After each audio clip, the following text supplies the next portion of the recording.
AVerMedia was kind enough to send me their new Live Gamer 4K 2.1 and Live Streamer Ultra HD PCIe internal capture cards, and boy, is it nice to finally have 120Hz and VRR back when using my Xbox.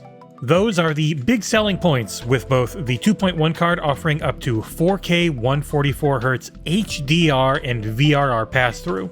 The Streamer Ultra HD lets you do 4K 60 HDR VRR pass-through, though only 4K 30 capture. They have both worked flawlessly for me as I've worked on reviews on my Series X, so let's go over the specs, the installation process, and how the footage looks in the XboxEra review of a couple of capture cards.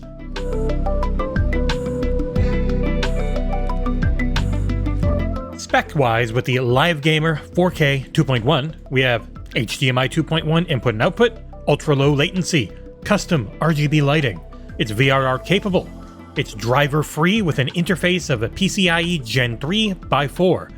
Max pass-through resolutions are 2160p at 144Hz with HDR and VRR, 1440p at 240Hz with HDR and VRR, and 1080p 360Hz at HDR and VRR.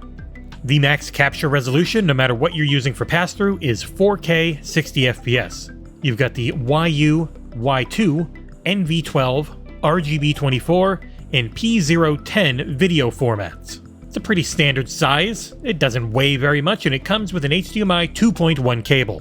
The Live Streamer Ultra HD is PCIe Gen 3x1. HDMI 2.0 on the input and output with a max pass-through resolution of 4K 60 with HDR VRR, 1440 60 with HDR and VRR, and 1080 240 with HDR VRR. The max capture resolution is sadly only 4K 30. Supported resolutions are 4K, 1440p, 1080p, 1080i, 720p, 576p, 576i, 480p, and 480i, because why not? Video formats, YUY2, NV12, RGB24, and P010, and it's pretty much the same size and weight and comes with only an HDMI 2.0 cable, as would make sense. Both cards were a very simple plug-and-play operation on my powered-down PC. I have been using an Elgato 4K 60 Pro Mark II for the past few years. With both the AVerMedia and Elgato, I have never used their software for capture, instead opting to use OBS. With both AVerMedia cards, Windows 11 instantly recognized them, and swapping over in OBS only took a few seconds. Much like Elgato, both AVerMedia cards will have a few seconds of blank no signal displayed when entering or leaving HDR content.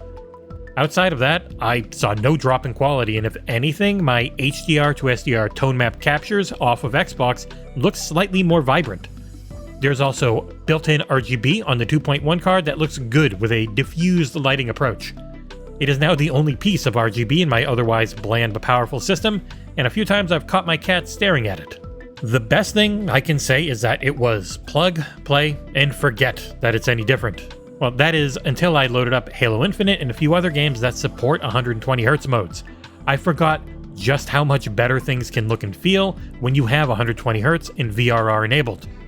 I use an LG C2 42-inch OLED as my main display, and I could enable every feature outside of Dolby Vision.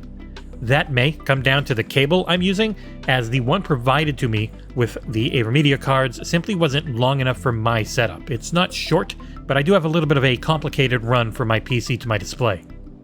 Value-wise, the biggest deterrent will just be cost, because at $270, the Live Gamer 4K 2.1 is a pretty big ask at launch. Elgato has also recently soft announced their own HDMI 2.1 external and internal cards at TwitchCon, but no price has been given. As someone lucky enough to be handed the card, it's the obvious choice if you were looking to capture footage on a Series X or PS5, as it's the only way for now to have an internal card that lets you use all of your most useful graphical features. For those of you looking for an external version, there is a USB card of this 2.1 variant that came out first as well.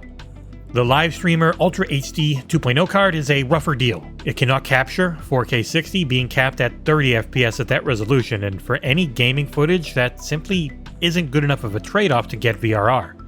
If you don't play many 60 FPS games, it could be worth it, as the card was flawless in my time using it.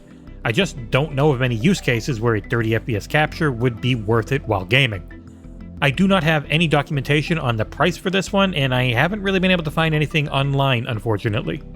Wrapping things up, the AVerMedia Live Gamer 4K 2.1 is a stellar card with a little bit of a hefty cost at launch. Still, it's the only game in town if you want to do 4K and up to 144Hz HDR and VRR pass-through while capturing.